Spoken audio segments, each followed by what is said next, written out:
sunshine? You know, this camp is just the biggest and best camp in all of Arkansas. And you know why? Because God created it. That's right. One day, when God was just walking down Interstate 129, just outside of Little Rock, he said, wow, what a great place for a camp. Yes, he did. It's somewhere in the Bible.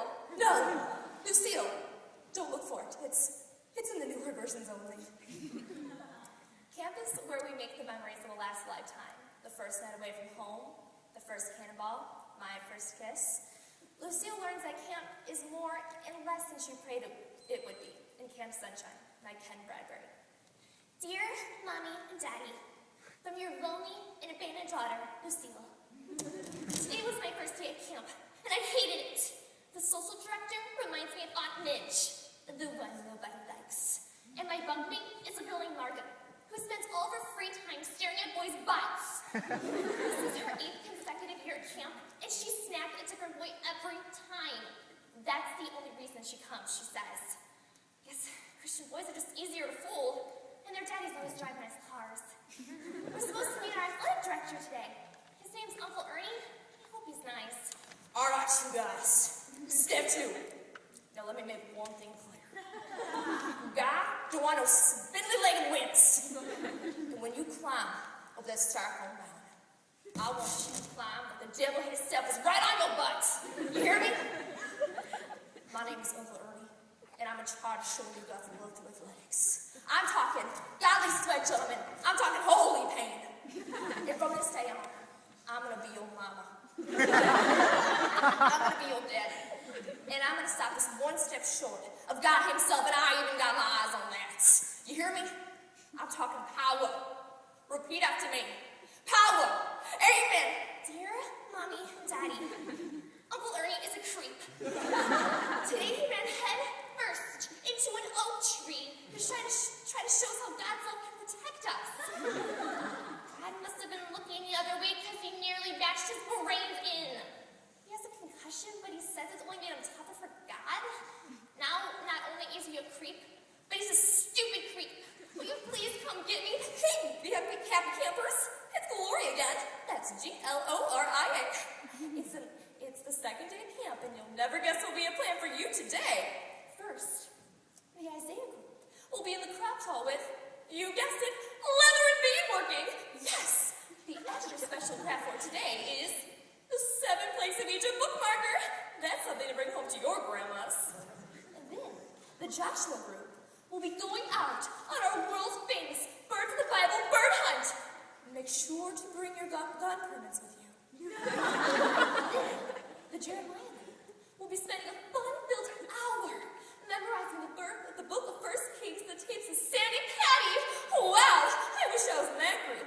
Dear Mommy and Daddy, I'm getting so sick of Sandy Patty. I have a book to myself now.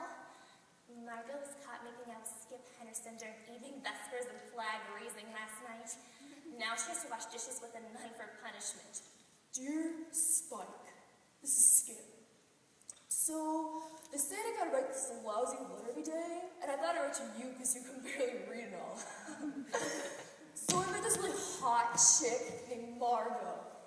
Yeah. They kind of snaked it out last night, but it was worth it. I don't think Margot's a Baptist. From what I heard the old man say, I say she was more of a Democrat. All right, she was. Old Saint might have got me with no tree, but I'm back again. You can't keep a man of God for long. So today, I'm going to talk to you. Well, I'm going to talk to you about pain. See, God created pain. And if you ain't about half miserable, then you don't truly know the love of God. So we're going to play a little game. It's called the pain game. It's a test to see who truly knows the love of God, who's a by God, pinko, communist atheist. Now, what I have here is a lit candle. Dear Mommy and Daddy, do you hate me? Dear Lucille, Mrs. Margot, so you have got to get me out of here. I've washed about 6 dishes, and a nun threatened to kill me. I asked Gloria what a nun was doing in a Baptist camp in the first place. And she says that a nun is just an unmarried Baptist, and it was a lesson to be learned to all of us. Whatever. Oh my god. Did you see Skip Harrison in that swimsuit the other day? I saw him when I was washing dishes by the window, and I dropped the gravy bar. Sister Dishwater Hail Mary for me, but the buns on that boy are so worth it. Hey campers, it's Glory again. That's Gloria. It's the night you've all been waiting for, tonight.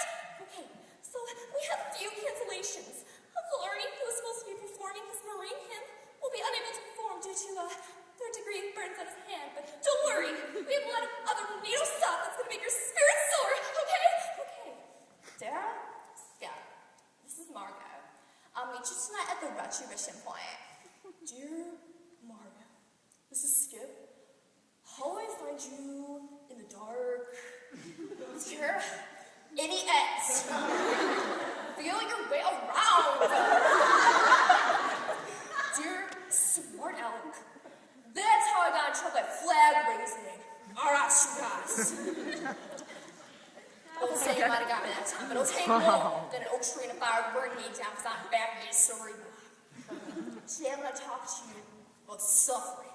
Oh, I know it's summer camp, and the birds are singing, and your heart wants to racing like a jackrabbit in a brush fire, but self-control. Mind over matter. Now, let me tell you about my stint in the Marine Corps. Dear Mommy and Daddy, today was a dull day. Margo and Skip got excommunicated from the Baptist church last night. Margo stood with all her perfect Sunday school attendance pins, and Uncle Ernie had to baptize Skip in his really cool shower. Gloria, the social director, now has us listening to the tapes of the Book of David and Bathsheba to the tape of Charlton Heston.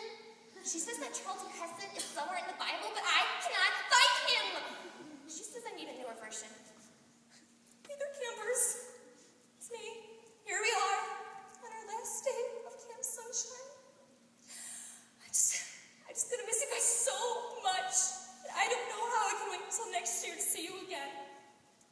As you take your final Camp Sunshine Bible quiz, I want you to think of me, Gloria, Gloria.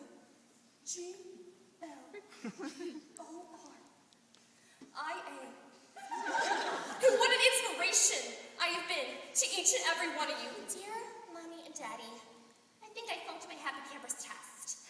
You see, it was about the great heroes of the Bible, and Gloria asked if there was any questions, and I asked her what begat meant, because that seemed to be what all the great heroes of the Bible ever did, and she made me wash dishes with Sister Philip for punishment. And then I asked her if Catholics begat, and she said, yes, but they're forgiven. And then I asked her if Baptists begat, and she said, no, they just share. All right, I want each and every one of your attention. It has been my honor as Camp Athletic Director to lead you to that beautiful boot camp in the sky. And I also want to apologize to all of you in the Jeremiah cabin last night.